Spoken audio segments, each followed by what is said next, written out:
मेरे दिमाग में होता है कि बिजनेस वही होता है जिसको आप पैसा बनाओ।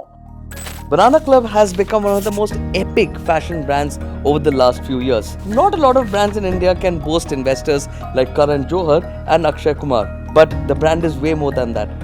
One thing we realize back then कि इंडियंस मेहनत तो बहुत करते हैं बट सही जगह मेहनत नहीं करते। आपने बहुत स्मार्ट वे में इस बिजनेस को बनाया है। वी नेवर हैड कि एक ब्रांड बनाना है, पैन इंडिया जाना है, जूडियो, मान्यवर, रेयर हैबिट, ऑल सब धुरंधर 8-9 ब्रांड बैठे हुए हैं एंड एक कॉर्नर स्टोर खाली है। 1.5 करोड़ का सेल किसी ने किया ही नहीं। लोग पहले ब्रांड बनाते हैं, बाद में धंधा समझते हैं। आपने धंधा पहले समझा, यस, फिर आपने ब्रांड बनाया। अगर आपको कोई कंपनी में सिर्फ पैसा मिल रहा है पर सीखने को कुछ नहीं मिल रहा है तो डोंट वर्क देयर। बहुत लोग पहले ऑनलाइन बेचते हैं, फिर ऑफलाइन पे आते हैं। आप पहले ऑफलाइन पे गए, फिर आप ऑनलाइन आए। बिकॉज हम कंज्यूमर को समझते थे, हाँ। उनको क्या चाहिए, क्या प्राइस पॉइंट में चाहिए। Tell us the story how Karan Johar and Akshay Kumar became investors in your business. Okay, long story.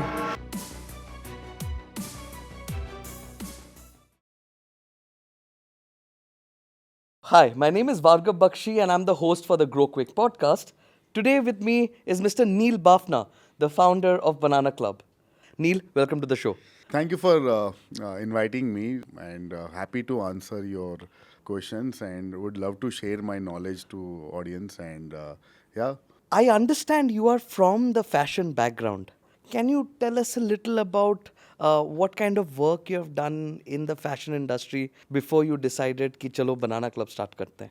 So fashion background in the sense I haven't studied in fashion, but I have a lot of experience in fashion industry. I worked almost 15 years in this industry on a ground level, from a factory of making garments, from sourcing fabrics from mills and visiting other countries' factories like Bangladesh, China, Vietnam, Thailand. So I've done a lot of groundwork, and then we entered into fashion. Building a fashion brand. That's where our USP comes as a founder, and that has actually helped us to grow this brand faster than comparatively other brands. So yeah, I think so. To start a fashion brand, it is a combination of education plus your experience. Only education will not help you to build a brand, and only experience will not help you to build a brand. So, but as a team, I have a good team who are nifty and pass outs from Pearl Academy, and those people have helped us to grow in a fashion brand. Yeah. You've done a great job of building a lean team, building a profitable business. You have not gone in the direction of कि मैं बहुत पैसे burn करता हूँ तो बहुत orders आएंगे, फिर उसको मैं फ्यूल करता हूँ for next stage of growth. आपने बहुत स्मार्ट वे में इस बिजनेस को बनाया है। Where did those the knowledge of unit economics come from? So that I have to give credit to my genes, being a Marwadi.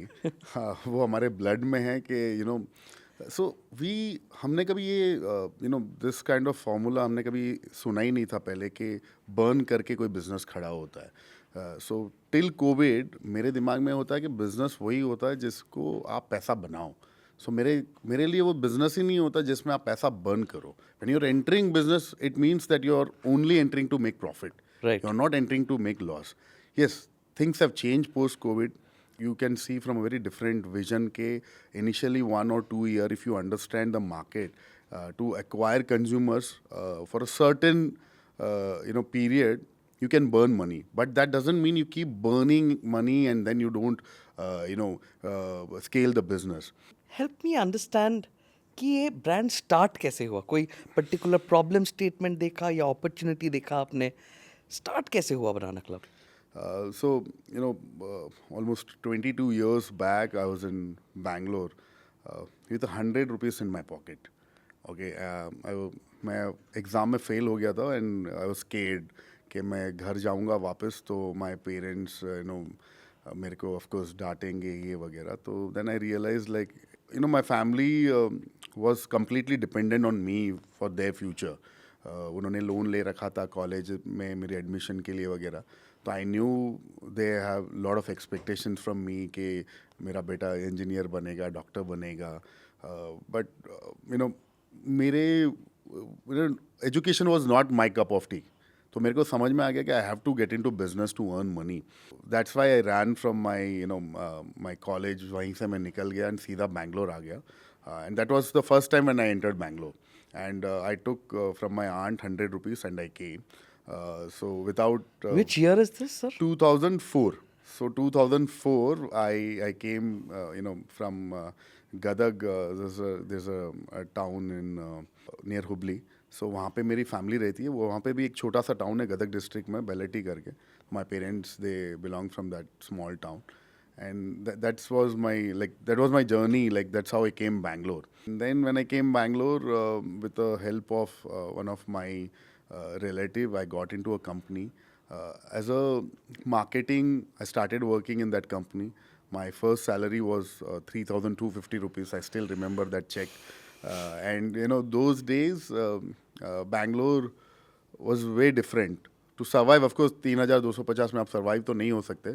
But then I had lot of skills जहाँ पे मैं survive हो सकता था. मैं किसी friend के घर पे रुक गया था थोड़े दिन के लिए. And then later मैंने जो अपनी company के ऊपर एक terrace में एक छोटा सा space था, तो I stayed there. And then खाना, I used to skip my meal to balance my that salary thing.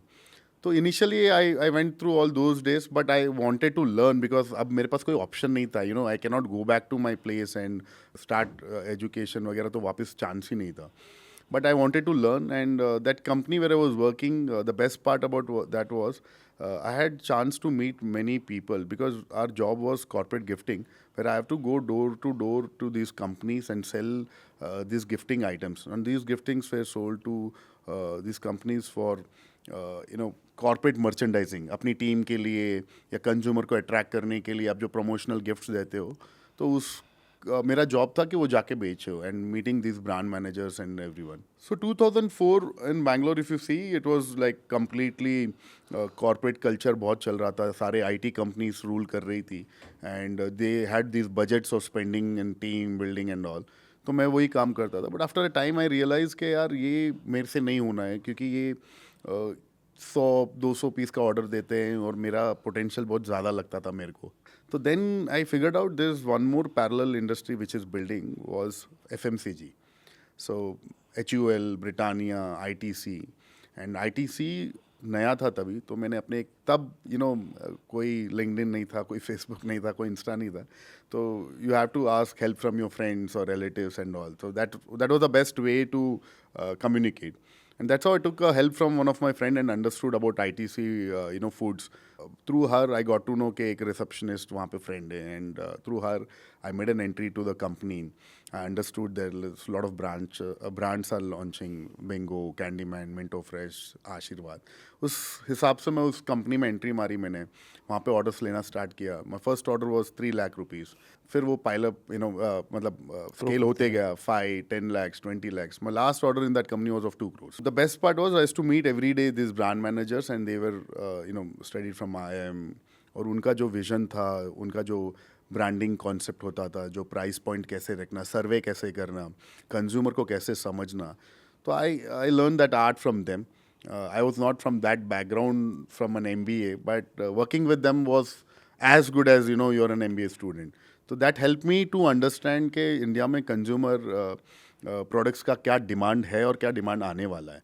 तो that was the best way to learn. After almost 2.5 years working in same company, I realized I want to start my own business. And in 2007 हमने अपना खुद का business start किया. And we used to supply same brands and नए नए products हम लोग innovate करते गए. And yeah, I learned a lot. I'll give my initial credit that those 3 years where I struggled, that was my best phase. Initially we all give up thinking यार कि मैं कम salary में क्यों काम कर रहा हूँ, मैं इतने में मैं सर्वाइव कैसे कर पाऊँगा, this that.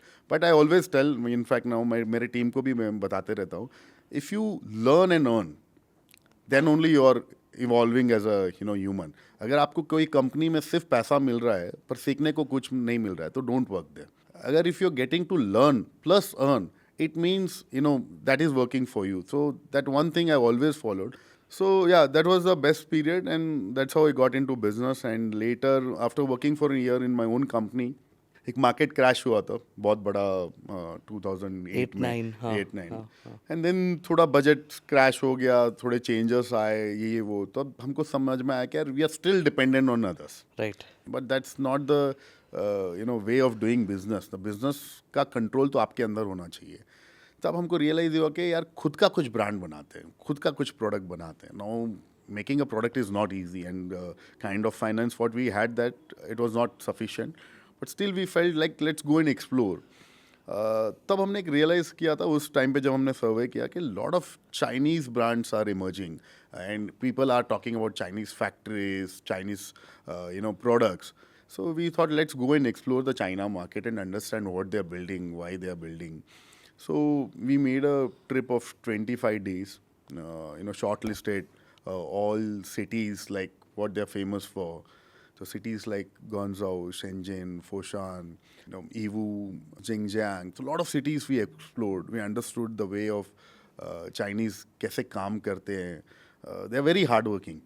Trust me, they are very disciplined, focused, and hardworking, and they know what they are doing.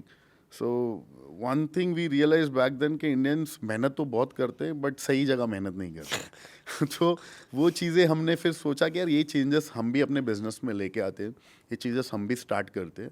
And so I get lot of inspiration from Chinese. I will be honest, yeah people might hate for this but that's the fact, they are way ahead than us. जब मैं जाता था तब हम लोग ने देखा, फिर देखा कि यार एक एक सिटी एक एक चीज़ के लिए बनी हुई है. Like if you go to Shenzhen it's more for electronics, Yiwu is more for a trading city, you get multiple things there.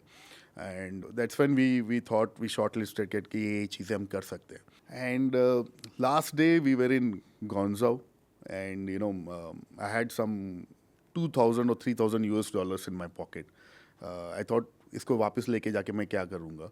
मेरा सूटकेस खाली था, मैंने जितने प्रोडक्ट्स वहाँ पे कुछ भी मिल सकते थे, सैम्पल ये वो, उससे मैंने अपना सूटकेस भर दिया. And I thought let's go and see कि इससे क्या ये ऐसे प्रोडक्ट्स इंडिया में मिलते हैं, अगर मिलते हैं तो क्या प्राइस में मिलते हैं. तो we do a little survey and understand if you want to enter into a fashion market because there was a gap. और back then brands were actually expensive और फैशन नहीं बेचते थे, वो कपड़ा बेचते थे.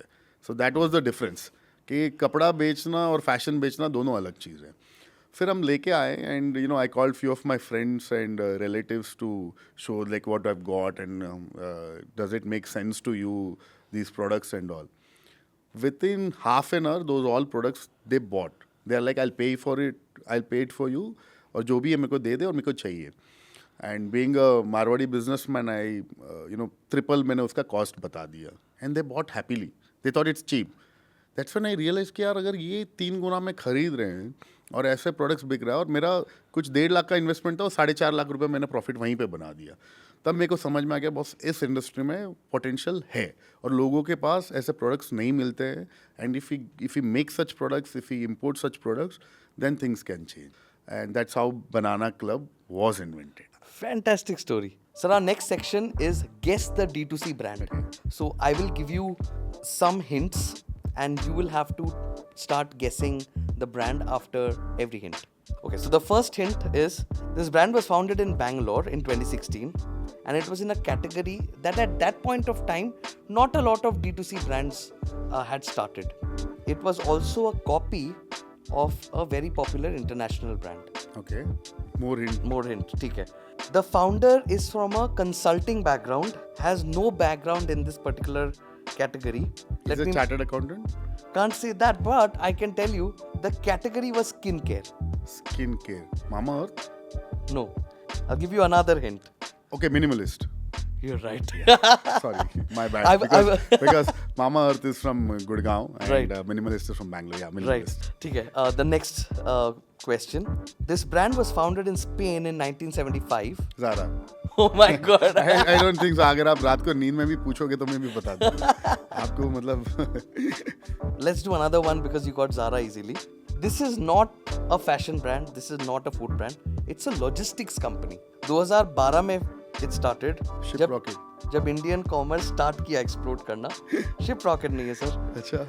They were built specifically to solve the last mile delivery problem that was killing e-commerce brands. इनका biggest innovation speed नहीं था, rather it was the cash on delivery reconciliation system. आपको स्विफ्ट नहीं, आज के दिन they power delivery of thousands of D2C brands. Ironically, the brands depend on them face the same problem that Banana Club faced with Myntra, which is infrastructure owner has more leverage than the brand. Delivery. You're right. Super. It's got them all. How many years has it been now? Industry ऐसा मतलब जैसे मैंने सोचा था वैसा सब कुछ हो गया नहीं. Of course there are lot of ups and downs, but yeah that was the foundation I tell, and that was in year 2010. But उसके बाद बहुत कुछ ऊपर नीचे हुआ. बट इनिशियली जैसे मैंने बताया कि मैं चाइना से मैंने सोचा कि मैं इंपोर्ट कर लूँगा. मैंने मंगाया, कुछ मंगाया भी मैंने, कुछ इंपोर्ट किया. बट फिर there are lot of restrictions. You can not import easily from China because India China relations are not that great when it comes to import. So we realized like few products you can import, few you cannot, but few you can manufacture in India, few you can assemble. So few you can get samples from there and get inspiration and make here. So yeah, those things we started doing it, and that's how we started scaling.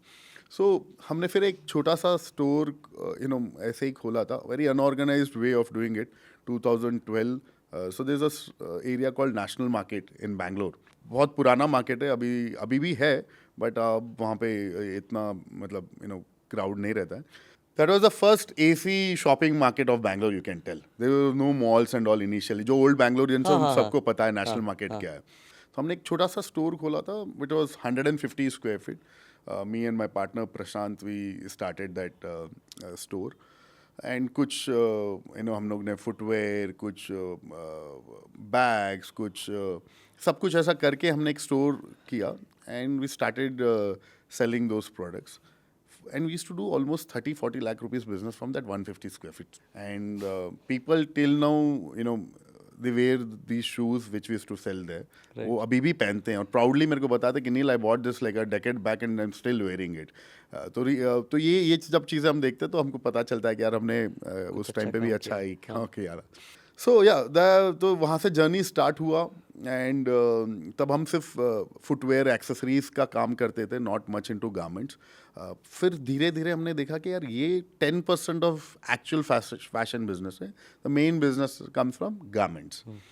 तो हमने parallelly फिर fabrics import किया, कुछ fabric वहाँ से लेके आके India में डेवलप किया, फिर वो बनाने लगे. एंड नाउ ऑफ कोर्स एक रिटेल दुकान पे इतना बेच नहीं सकते, तो पैरेलली हमने B2B बिजनेस स्टार्ट किया. अब जब B2B बिजनेस स्टार्ट किया तो वापस वेरी अनऑर्गेनाइज सेक्टर इंडिया में, but that whole decade was ruled by B2B business and unorganized sector. सारे मार्केट हम जाते थे और कस्टमर्स बनाते थे और उनको सप्लाई करते थे. वही पुराने वे से लोग इंडियन फैब्रिक ही बेचते थे, वही कल्चर चल रहा था. हमने वो थोड़ा ट्रेंड चेंज किया.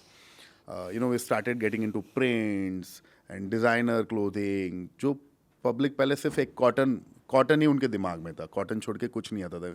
If it's a shirt it has to be cotton. But we saw countries like China, Singapore, Thailand, ये कॉटन पहनते ही नहीं है. ये rayon, nylon, lot of other fabrics. That's when we realize why can't we try. तब जब हमने try करना स्टार्ट किया तो लोगों ने एक्सेप्ट करना भी स्टार्ट किया. और ऐसा एक्सेप्ट किया कि B2B बिजनेस में हमने पूरा मतलब धमाल मचा दिया था. And we started dominating that market. Parallelly हमने पैन इंडिया लेवल कस्टमर्स बना दिए. तब तक आप सोचो कि मेरे पास कश्मीर से कस्टमर थे एंड केरला तक आते थे, और यहाँ पे west I think from Mumbai and north Kolkata तक, ईस्ट में कोलकाता तक हम लोग माल सप्लाई करते थे. We used to manufacture every day 2,000-3,000 garments and with in minutes is to sell out. वाह. और वो मतलब सेल करने का एक अलग कला था. जैसे हम लोग एक व्हाट्सएप में एक ब्रॉडकास्ट चैनल बनाते थे और उस पर हम लोग भेजते थे और वो बिक जाता था. कस्टमर्स कौन थे? सो ये अगेन आप जो नुक्कड़ पे एक बुटिक्स देखते हो, जो पहले वही कल्चर चलता था कि आप एक बुटिक पे जाओ और ले लिया और निकल गए, because you can not afford mall वॉल, हर कोई नहीं कर पाता था. तो वो हमारा कस्टमर्स था. तब हम उनको सप्लाई करते थे एंड वो पूरा जो 7-8 साल हमने उसी पे काम चलाया. That's how we made money. We understood the market. Fabric की नॉलेज बढ़ी, प्रोडक्ट की नॉलेज बढ़ी, कैसे बनाते हैं, क्या करते हैं.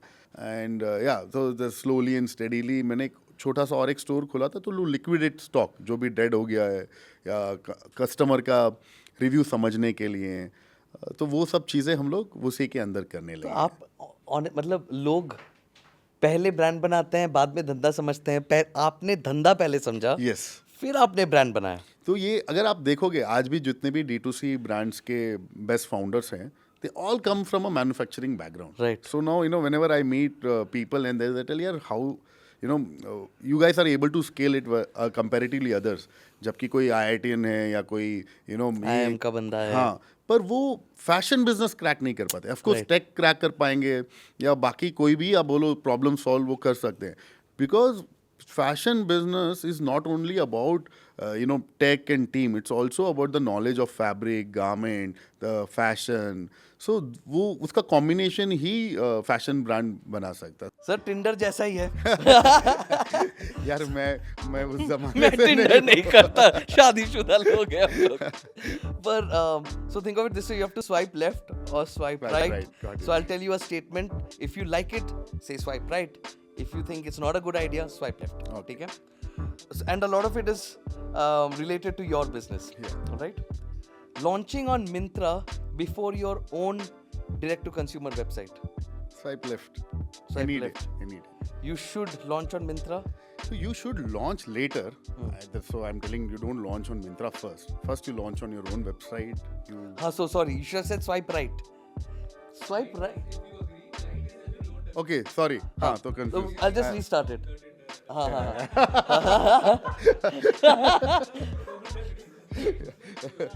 Got it. right. There cannot be a better reconfirmation. Is not. Okay, so swipe left is when you don't agree. Swipe Agree. right is you agree. So launching on Myntra before your own D2C website. Swipe right. Swipe Yeah, right. Yeah. So always launch on your own website first, and then you get into Myntra. In-house manufacturing for any brand that is doing less than 50 crore annual revenue. Swipe right. Swipe right. You should do it. You should do it initially to understand more consumer product. So yeah. All right. Competing with Zara and H&M on price in a place like India. Swipe right. I think one Indian brand has done it. They are doing almost 1,000 crores revenue, and they've given tough competition to Zara and H&M. So I'm sure, yeah, you can do it. Going on a TV show to raise funding. Swipe left, because only to raise funding I will tell no, but for a brand visibility, the kind of content you can get, you should go. So it will be like yes and no.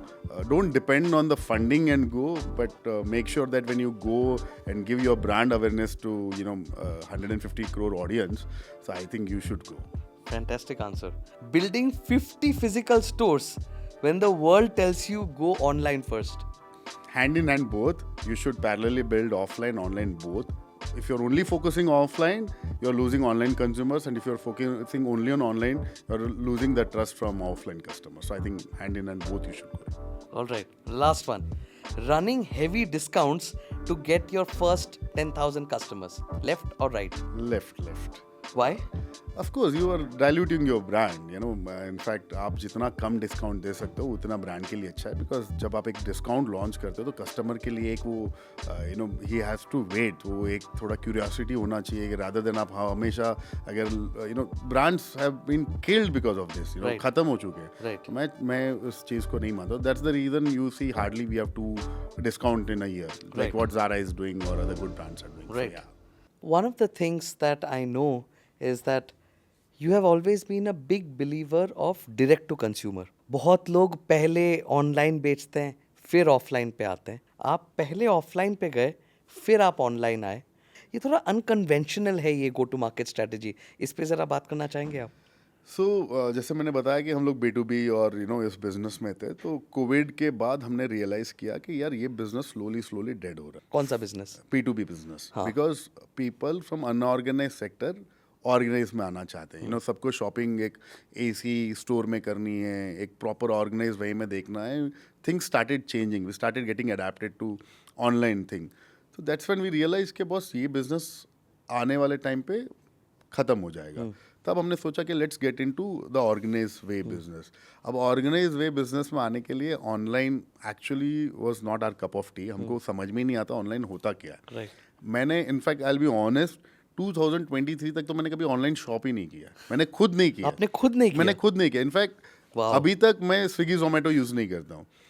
हाँ, तो मैं खुद ही adapt नहीं हो पा रहा, तो मैं लोगों से कैसे एक्सपेक्ट करूँ? Right. बट मैंने देखा था कि मैं नहीं कर सकता हूँ, बट लोग अडेप्ट हो रहे हैं एंड थिंग्स आर चेंजिंग. तो 2022 we decided let's get into retail outlet. And till now जब हमने ये सोचा था कि हम लोग रिटेल में आ रहे हैं, तब तक हमारा ऑनलाइन में आने का कोई ऐसा Strategy था ही नहीं. कभी था ही नहीं. हाँ. इनफैक्ट मैं सच्ची बताऊं तो मेरा ग्रो करने का भी कभी कोई स्ट्रैटेजी था ही नहीं. हमारा एक ही था कि यार 1-2 स्टोर खोलेंगे, पैसा कमाएंगे, बनाएंगे, बस खुश रहेंगे. वी नेवर हैड कि एक ब्रांड बनाना है, पैन इंडिया जाना है. तो we never had that. 2022 me and my partner Prashant, we went to Jayanagar, because वो भी कैसे मैं आपको बताता हूँ, क्योंकि हमारा घर वहीं पे है उस एरिया में. तो वी थॉट यार पास में करते हैं, so we don't waste our time in travelling and all. तब हमने वो स्टोर खोला 2022 में हमने स्पेस लिया. And 2023 January we opened our store. Store एक 2400 स्क्वायर फीट था. मैंने और प्रशांत ने मिलके उसका मर्चेंडाइजिंग, उस स्टोर डिज़ाइन, सब कुछ हमने खुद किया. हार्डली 3-4 जन हमारे टीम में थे स्टोर साइड, और एक कंटेंट क्रिएशन के साइड में एक थी. वो भी हमारा पेज नया हमने तभी बनाया था. तो हमने वो स्टोर एकदम ऑर्गेनिक वे में हमने बनाया. एंड ओपनिंग ऑर्गेनिक वे में ही हमने की थी. कोई शोर शराबा नहीं, कुछ नहीं. सोशल मीडिया का जो थोड़ा बहुत कंटेंट था वही हमने क्रिएट किया था. First month we cracked sales of 1 crore 5 lakh rupees from that store. 2400 square. पहले महीने में. पहले महीने में. What do you think worked? Work because हम कंज्यूमर को समझते थे. उनको क्या चाहिए, क्या प्राइस पॉइंट में चाहिए, क्या क्वालिटी चाहिए. लोग समझते हैं कि यार सस्ता बेचो, क्वालिटी नहीं बेचो और वो बिक जाएगा. No, it will not. Consumers are very smart this days. वो आपका प्रोडक्ट रिटर्न कर देंगे. तो वी गॉट टू नो कि यार quality is one thing which consumer wants, but at same level उनको प्राइस पॉइंट भी अच्छा चाहिए, डिज़ाइन भी अच्छा चाहिए. तो that is what we cracked. And when we opened, people started accepting, and we did 1 crore 5 lakh sale. तब हमको लगा कि यार ये शायद पहला महीना है तो नया है तो नया चल है गया. तो चल जाएगा. And that was January. So usually January is slow because after December your pockets are Right, a bit tight. You don't want to spend much and all. आप फिर जिम में पैसा खर्च करते हो. तो हमने सोचा कि ये चल जाएगा. And again Feb is also very slow in fashion industry. Again from March it gets picked up. तब Feb also we did almost a crore business, close to crore. तो then we realized, boss, it's not a fluke. People ये चल want रहा to. है. हाँ. और जब हम कंज्यूमर से interaction करते थे, we understood people are traveling from Whitefield, Electronic City to our store and buying garments, and they were very happy. तब जब हम कर रहे थे, तब हमको किसी ने बोला यार, why don't you open one store in Rajaji Nagar? Why don't you want to open one store in Electronic City? Then we were like यार ये सब ऐसा क्यों बोल रहे हैं.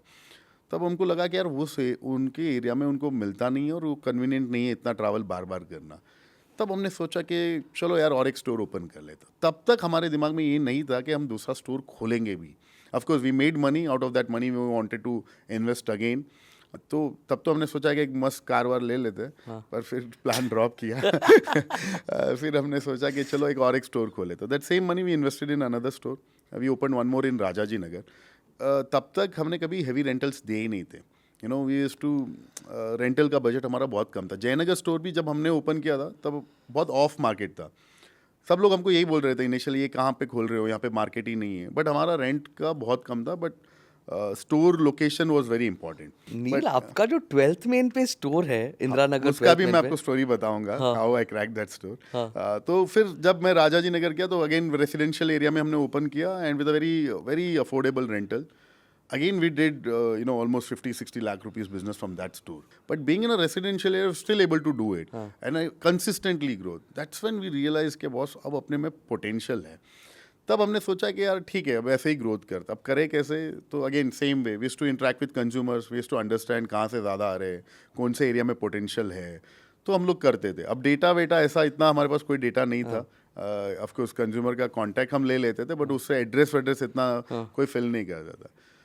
So that was very raw and organic, and that's when we opened one commercial street. फिर हमने कमनअली में ओपन किया, and all were doing really good. Now I'll come to Indira Nagar. Now Indira Nagar, of course, main road the rentals were 300 rupees. 12th main के अंदर rentals थोड़े कम थे. And now that guy didn't had जिसका property है उसके पास पैसा नहीं था कि वो डेमोलिश करके बनाया. उसका एक चैलेंज था कि आप ही बनाओ. So one of my friend, he's into all construction and all that. I told him, will you do it for me? Good old friend. तो वो बोला चल तेरे लिए कर दूंगा. तो उसने भी कम पैसों में मेरे लिए वो काम कर दिया और मैंने बहुत कम रेंटल में वो स्टोर लिया था. Again, Indranagar worked for us. So that's how we had almost 8 stores in Bangalore. We were doing very good. Now the story changes. जब हमने 8 stores complete किए, तब consumers, हमारे पास of course working class hero is our consumer. That's what we tell, as a Banana Club, कि हमारे consumer working class hero, जो भी बंदा काम कर रहा है, वो हमारा ये है customer. तो people started migrating, job के लिए कोई हैदराबाद, चेन्नई और they started messaging us, DM करते. Why don't you open a store in Hyderabad? Why don't you come to Bangalore online? So हमने सोचा यार अब online business is very tough to crack. Right. तो enter कैसे करें? Then I took help from few of my friends who already, started this online business. Some said, "Okay, don't get into this. It's a bloodbath. What you're doing is good." But then again, I understood that if you don't come online, you will not grow as a brand. अब 8 store करने के बाद तो पीछे मुड़ के देख नहीं सकते. Right. तो हमने सोचा कि चलो करते हैं, देखते हैं क्या होगा. कुछ पैसा लॉस हो जाएगा और क्या हो जाएगा. तो हमने स्टार्ट किया. अब मेरे को तब तक शॉपिफाई क्या होता है, तब तक चेकआउट पेज क्या होता है, कुछ नहीं पता. मेरे को लगता है कि ऑनलाइन बिजनेस एक वेबसाइट खोलो और धंधा चल जाएगा. Right. But then I started understanding के बॉस इसमें बहुत सारे प्रोसेस होते हैं. Right. आपके लॉजिस्टिक्स होते हैं, Payments होते हैं. हाँ इवेंट सब कुछ होता है. It's not that easy. Right. तब मेरे को लगा कि offline is very easy. Right. But people now think offline is very Very tough. hard. According to me, offline is very easy till Right. now. Online is very tough. तो एक intern थी हमारी team में, उसकी help हमने ली. वही content बनाती थी, वही वेबसाइट देखती थी. फिर ऐसे हमने 4 जन की टीम बनी. चारों ने अपना अपना अलग अलग देखा and we started. First month I think we did 5 lakh rupees business, spending only on insta ad and Google ads. But we realise कि जितने भी हमारे ऑफलाइन कस्टमर्स थे वो लोग भी शॉपिंग करने लगे. We made lot of mistakes initially. So the online एक साइजिंग का एक ट्रेंड होता है कि आप उसी साइजेस में बेच सकते हो, वैसे ही बेच सकते हो. ऑफलाइन ऑफकोर्स कस्टमर आपका चेक करता है फिर बाय करता है. सो यहाँ पे साइजिंग थोड़ी भी ऊपर नीचे होती है तो चल सकता है, बट ऑनलाइन बिल्कुल नहीं चलता है. तो वो भी हमने उस पूरी जर्नी में वो सीखा कि कैसे होता है क्या होता है. तो initially we were very clear that we will learn and then we will scale. तब तक हम सिर्फ सीखते थे कि कैसे होता है क्या होता है. We were not burning any money. बहुत कम पैसों में ही ऐड चलाते थे. After a time we realise कि lot of order started coming from Hyderabad city. तब हमको लगा यार ये टॉप ऑर्डर्स बैंगलोर से था, of course being a Bangalore brand. तब हमको लगा कि यार ये सिटी में पोटेंशियल है अपने लिए एटलीस्ट. एंड अगेन डीएम में देखते तो बहुत सारे कंज्यूमर्स हमको मैसेज करते थे यार क्यों आप हैदराबाद में नहीं खोलते. तो तब मैंने एक कस्टमर से इंटरेक्शन चालू किया, यार कौन से एरिया में खोलना चाहिए, क्या खोलना चाहिए. तो वो बंदा बोला कि बॉस आप कुकटपल्ली में आओ, यहाँ पे बहुत है. तो I told him, will you help me, आप मेरे को हेल्प करोगे मार्केट समझने में. तो बोला मैं आपके लिए ऑफ ले लूँगा, आप आ जाओ. तो प्रवीण नाम है उस बंदे का. तो वो बोला कि आ जाओ. तो मैं गया, उसने मेरे को मार्केट दिखाया. मैं जब उस मार्केट में गया तब मैंने, that was my first visit to Hyderabad.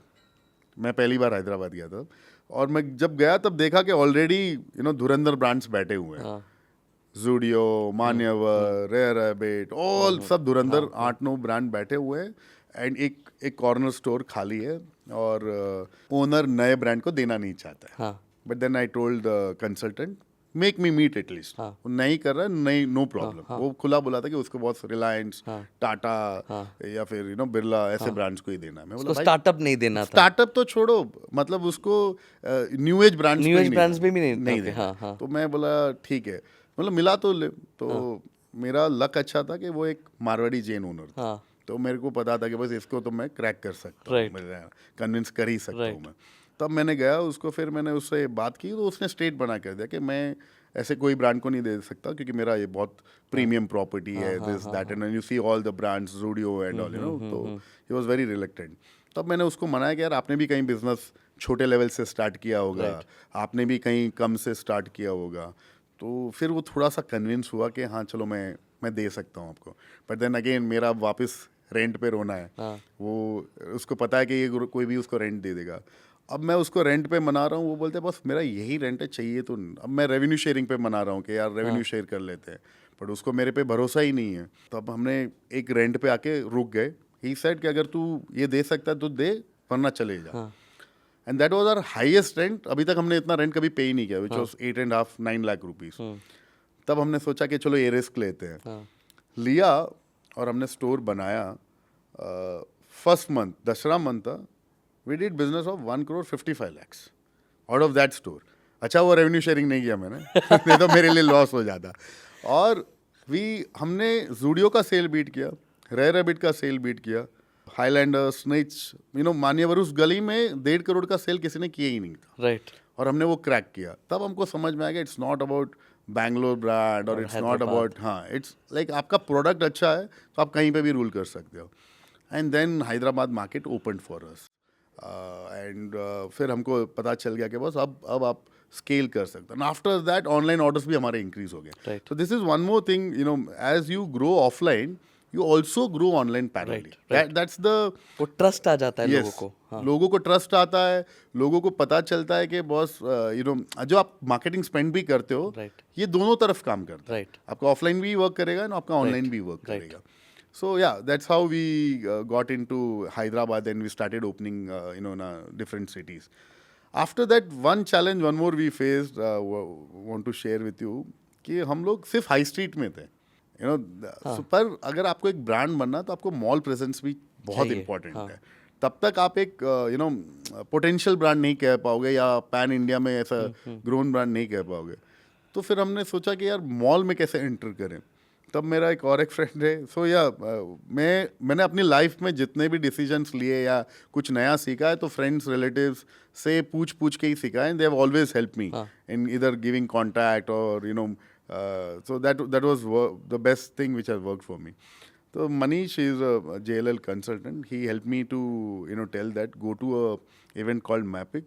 वहाँ पे आपको सारे मॉल्स वाले एग्जिबिट करते हैं, साल में 2 बार होता है, और आपको उनसे मिलने का मौका मिलेगा। आपके ब्रांड के बारे में बताओ, आज नहीं तो कल वो आपको स्टोर देंगे। But then I went to that event, I made lot of contacts and वैसे हमने मॉल में भी एंट्री मारी। एंड आज तो आप इंडिया का कोई भी मॉल में बोलो, हमारा कॉन्टैक्ट है, and we are coming in those malls. So yeah that's how Banana Club evolved in high street and mall. That's an insane story. So the next section is the section called Change My Mind. Okay. I will tell you something that I believe in, and you will explain to me why that's perhaps wrong from your perspective, and hence you will change my mind. Got it. Right? My point of view over here is कि आज की दुनिया में if you are, let's say, not raising funds from investors and you are slowly growing a business, maybe profitably, but you're slowly growing a business, it's possible that someone who raises funds can come and disrupt you. फिर बाद में वो रहे ना रहे पता नहीं, but immediately आपको तो काफी नुकसान कर ही सकते हैं. It becomes really hard. So change my mind. Why should people just think of building businesses profitably? हमारा करंट सिचुएशन ऐसा ही है कि parallelly we have competitors who are like funded, like loadedly funded, और हमारा अभी भी बूटस्ट्रैप्ड है, but still we are competing with them. So I feel ऐसा कुछ नहीं होता कि अगर किसी के पास ज़्यादा पैसा आया और वो ज़्यादा फास्ट स्केल कर सकता है, उसके अगर प्रोस और कॉन्स होता है। ऑफकोर्स ऐसा नहीं है कि आप पैसा ले लो और आपके इन्वेस्टर्स चुपचाप बैठे रहेंगे, even they are answerable.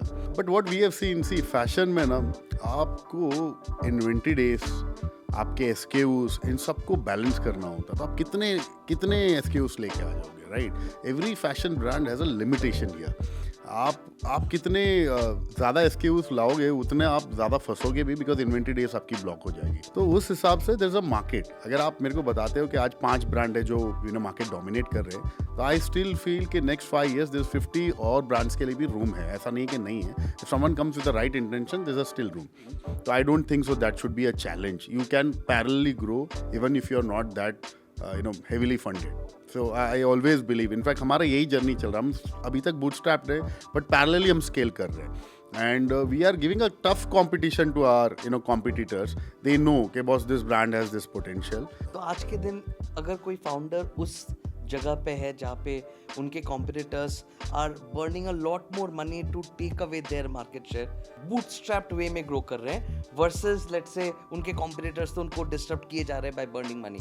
I think वो ये सब सोचे ही नहीं, देखे ही नहीं, वो जो कर रहे हैं। सी अगर आपका प्रोडक्ट अच्छा है, आपकी क्रिएटिविटी अच्छी है, आपका प्राइस पॉइंट सही है, तो आप यहाँ वहाँ ध्यान दो ही मत। जैसे मैंने आपको बताया कि एक लिमिटेशन है इसके की आप कुछ नया लेके आओ। सिर्फ फैशन 150 करोड़ को सर्व करो। इनफैक्ट अब तो मार्केट और बढ़ रहा है, जैसे यूएई बढ़ गया आपके लिए, सिंगापुर आ रहा है, यूरोप मार्केट टैक्स फ्री हो गया, तो there is a market growing every day.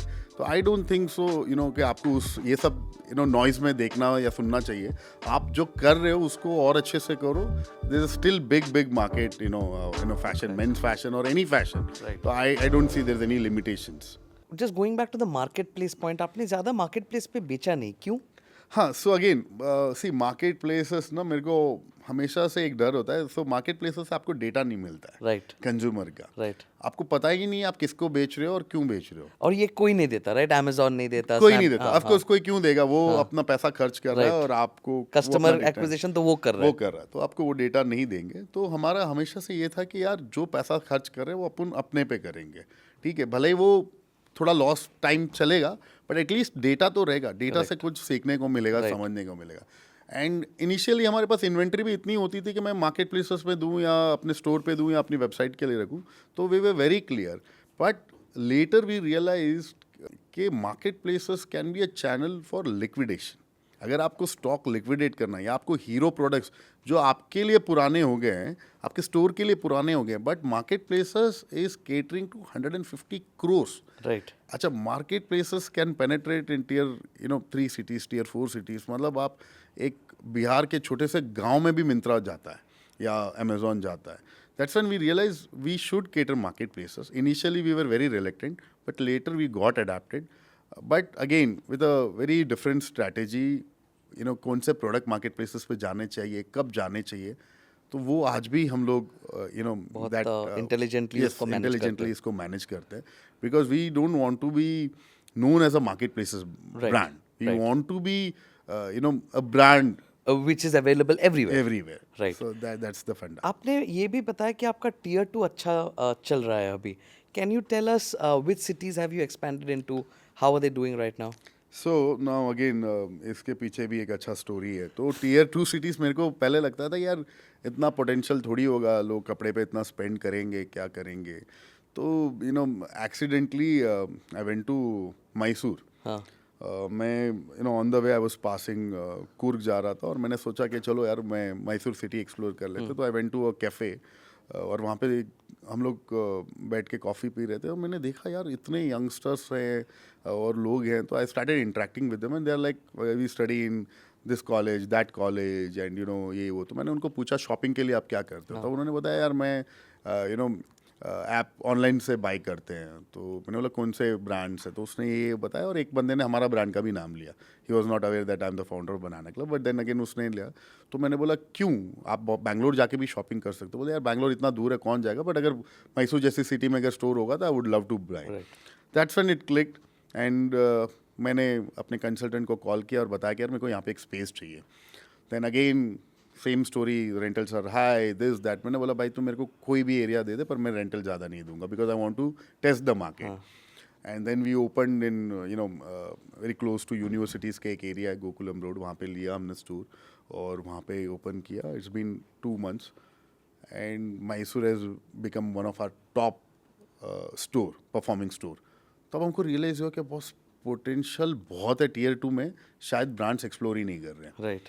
तब हमको क्लिक हुआ कि यार चलो अब लिस्ट निकालते हैं, टॉप टायर 1 तो छोड़ दो, टियर 2 सिटीज़ में कहाँ से अपने ऑर्डर्स ज़्यादा आ रहे हैं। And now we are marking all दो cities and now we are opening everywhere. Yesterday we open 1 store in Tirupati, Andhra being our consistent performers state. So Andhra we are exploring a lot, Tamil Nadu we are exploring a lot, but now also we have started exploring cities like Ranchi, Patna, Bhopal. So this year you can see, Banana Club expanding in lot of tier 2 cities and northern and central part of India both. So yeah, this year, like right now we have 20 stores live, which in 17 are in tier 1 and 3 in tier 2. But now next 30 stores what we are opening this year, 15 stores will be from tier 2 and 15 from tier 1. So that balance we are trying to keep Right. now. So you're expecting to be in 50 stores in like a year or 2 years from now. This financial year we will have 50 stores. 50 store तो इस financial year हो ही जाएगा हो ही बोल रहे जाएगा. हो. हमने ऑलरेडी 15 स्टाइल कर दिए. So 20 are live, 15 we have signed, and 15 we are already working. So I'm sure in the next month or 2 months we'll close 15 stores and the work will start. So 50 तो we are closing this year, and next financial year we are targeting 50 more. So 100 in 2 years is our target. But yes, we will watch, एकदम cautiously जाएंगे, but करेंगे. Right. Because now we know we have cracked the, offline Game really well. हाँ, game well. So now we know we can do it well.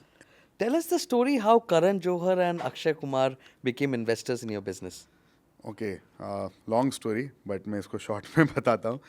So reality shows का एक of course trend चल रहा था. Shark Tank Shark Tank and all the shows, सब entrepreneurs वहीं से उनको एक ग्लैमर मिल रहा था which was helping in scaling your brand as well. That's why all brands were wanted to have in that show.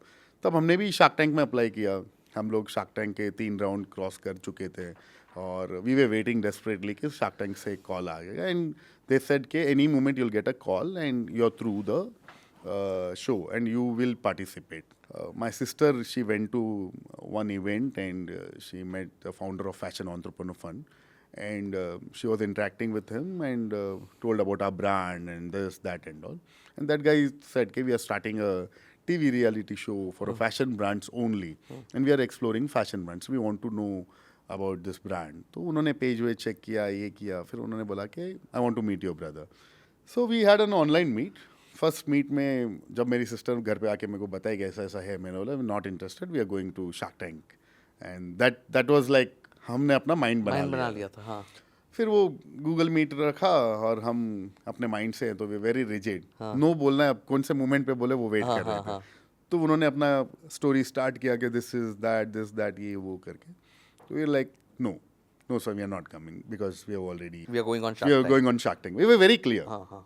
After 2 days again we got a call. They said, okay, let's have one more meet, let's understand, I want to give you the whole story how it works. तो फिर मैंने बोला चलो ठीक है, meeting करने में क्या जाता है. हमने मीटिंग किया एंड मीटिंग में हमको पता चला कि ये शो ऐसा शो नहीं है जैसे शार्क टैंक है. This a very different show. There are 8 episodes and यहाँ पे सेलिब्रिटीज होस्ट कर रहे हैं एंड Karan Johar, Akshay Kumar are part of the fund.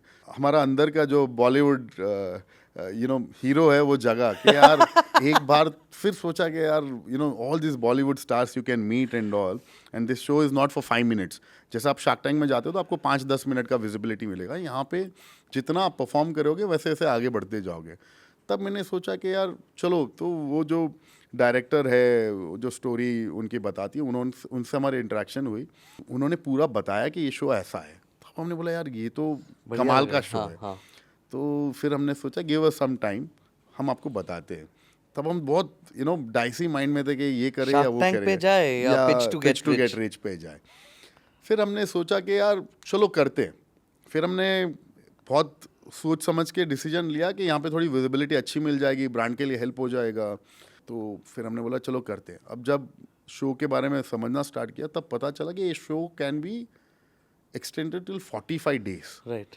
तब हमने बोला यार 45 days as a founder to give time is very tough.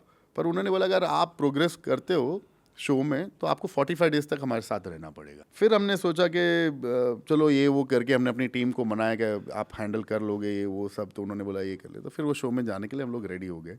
और I think it was next day of Diwali and that's how we entered this show. और शो में भी जब गए तब पूरा दिन उन्होंने हमको वेट कराया होटल में कि आज आपका शूटिंग स्टार्ट होगा. तब तक हमको लग रहा था कि ये प्रैंक चल रहा है हमारे साथ, ये हमको एड़ा बना रहे, क्योंकि शूटिंग स्टार्ट ही नहीं हो रही और एक होटल के कमरे में बिठा दिया. सेट वेट कुछ नहीं दिखाया, कुछ नहीं. तो हमको समझ में नहीं आ रहा. But next day when we entered the set, you know, when we saw इतना बड़ा बजट का सेट है, ये है, तब हमको रियलाइज किया this is not a prank at all, this is reality and this is happening. And first day या हमको एक छोटा छोटा कैबिन दिया, बोला आप अपना यहाँ पे सामान वामान लगा दो, एंड ऑल 14 ब्रांड्स वेदर अपना अपना लगा के बैठे थे. एंड कैमरास, यू नो, जैसे बिग बॉस में कैसे होता है, सारे कैमरास वो कवर्ड रहते हैं, आपको दिखता नहीं कि सामने कोई कैमरामैन वगैरह है. तब सामने से करण जौहर एंटर होता है and that's how the journey starts. और यू नो मेरा एक बचपन का जो ड्रीम था कि मैं कभी एक्टिंग करूँगा, मैंने सोचा था कि मैं एक्टिंग करूँगा पर कभी मौका नहीं मिला, तो मेरा ये सपना भी वहाँ पूरा हो गया. That's how, like you know, वो बोलते हैं ना कि ड्रीम कम्स ट्रू, तो मेरा वो proper dream come true moment था. And yeah that was the journey of pitch to get rich. That's how it started. You've got two of the biggest celebrities in our country, Akshay Kumar and Karan Johar, in not only as investors but also backers of your story. Do you think this makes a huge difference? अगर let's say कोई brand है जो कोई founder है आज देख रहे हैं, उनको लग रहा है यार मैं अगर ये brand ambassador ला लूँ या ये celebrity ला लूँ तो I am sorted. Super you ने रणवीर सिंह को लूप इन किया and the brand has done well. A lot of people think celebrity brands will definitely succeed. But there are a lot of other brands which are celebrity brands that have not succeeded in the past. What's your opinion on this? See, I think, you know, as Karan Johar and Akshay Kumar are investors, you know, so there's a fund called Fashion Entrepreneur Fund, उस पे उन्होंने पैसा invest किया और उन्होंने हम पे पैसा इन्वेस्ट किया. So there are indirect investors. So of course they give you a finance backup. It's a very different way of, you know, जैसे आप सुपर यू से कंपेयर करते हो तो, और ये बहुत अलग है. यहाँ पे आपको सेलिब्रिटीज़ आपके ब्रांड में पैसा डाल रहे हैं, बट आपको कोई यू नो प्रमोट नहीं कर रहे. Right. It's very different. But Right. of course, It's not a, they are not brand ambassadors. Brand ambassadors, They are exactly. believers in your business. yes. They're investors. So they are more of a businessman के जैसे आते हैं. Right. वो as a celebrity endorsement जैसे नहीं Right. आते आपके. But then again, that has also helped us because when you have a backup of, you know, a celebrity, तो लोगों का trust बढ़ जाता है. अगर someone like Karan Johar or Akshay Kumar is invested in this fund, it means there's a potential in this brand or Right. that brand. So that has helped us. And like now, if you see me a celebrity-driven brand, let it be HRX or Super U, so I think जब तक वो celebrity उस product को relate नहीं कर सकता है या जस्टिस नहीं कर सकता है, तब तक वो ब्रांड सक्सेसफुल नहीं होगा. Right. So now Ranveer Singh, of course, he is a fitness freak. So Right. that brand resonates with Right. that. Same with HRX, Hrithik Roshan. Right. But now there are a lot of brands जो पिट गए हैं. उसका Right. Reason यही था कि यार आप product कुछ लेके आ रहे हो और वो और face सेलिब्रिटी को ही लेकर आ रहे हो, वो रिलेटेबिलिटी बहुत कम नहीं था. है. Right. तो अब अच्छा, इंडिया में सेलिब्रिटीज भी ऐसे कोई बहुत सारे तो नहीं मिलेंगे, तो Right. बहुत रेयर है. वो right product and right fit उसको मैच होना बहुत जरूरी है. Right. तब तक नहीं होगा, तब तक वो नहीं होगा. And again you are dependent on that celebrity. वो Right. प्रोडक्ट का फेस बन जाता है. सो या, तो उसके हिसाब से I think few have done a good job and lot of have not done a good job. Thank you so much, Neil, for coming, spending time with us, sharing your knowledge. I'm sure this is a show that's going to be watched by hundreds of entrepreneurs in the fashion space. I think thousands of entrepreneurs. Thousands of entrepreneurs in the fashion space. And I hope we are able to inspire them to start their business. Yes, so yeah, it's my pleasure coming here, and even I come only to inspire, you know, young entrepreneurs, and if I can give a bit of my guidance and help them, that's my only motto. Thank you so much for inviting me, man. Thank you so much, Neil.